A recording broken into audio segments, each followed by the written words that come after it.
Nandini music SK.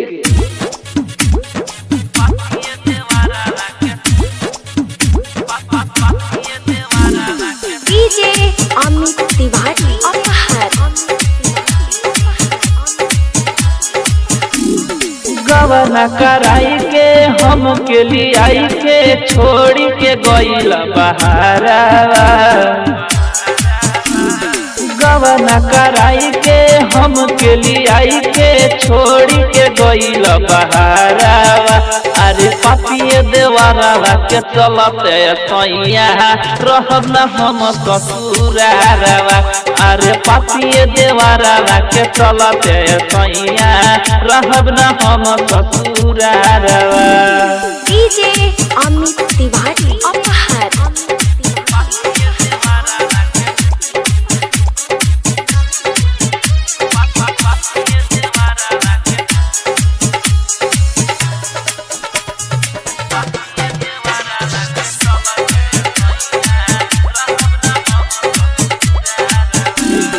अपने बहारा में काटतानी चानी सैया घरवा में झेली परेशानी।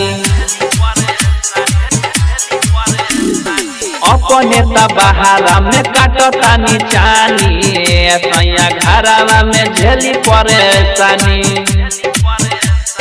रतिया में आई के हम के जगाई के देवरा करेला बला चोरिया। रतिया में आई के हम के जगाई के देवरा करेला बल चोरिया। अरे पापिया देवरवा के चलते सैया रहब न हम ससुरारवा। अरे पापिया देवरवा के चलते सैया रहब न हम ससुरारवा। डीजे अमित तिवारी अपहर। नंदिनी रिकॉर्डिंग स्टूडियो बजरंग चौक बसंत। रसीला रंजित रउआ टिकट कराली सैया बहरा छोड़ी घरे चली आई। रसीला रंजित रउआ टिकट कराई सैया बहरा छोड़ी घरे चली आई। अबिना देवरवा के भावेला न चलावा हमसे करेला बला चोरिया। अर्जुन संगे भालू कॉमेडी अमित के इहे बारहनिया। अरे पापिए देवरवा के चलते सैया रहब न हम ससुरारवा। अरे पापिए देवरवा के चलते सैया रहब न हम ससुरारवा।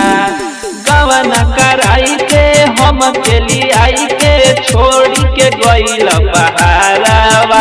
अरे पापिए देवरवा के चलते सैया रहब न हम ससुरारवा। अरे पापिए देवरवा के चलते सैया रहब न हम ससुरारवा। Nandini recording studio Bajrang Chowk Basantpur.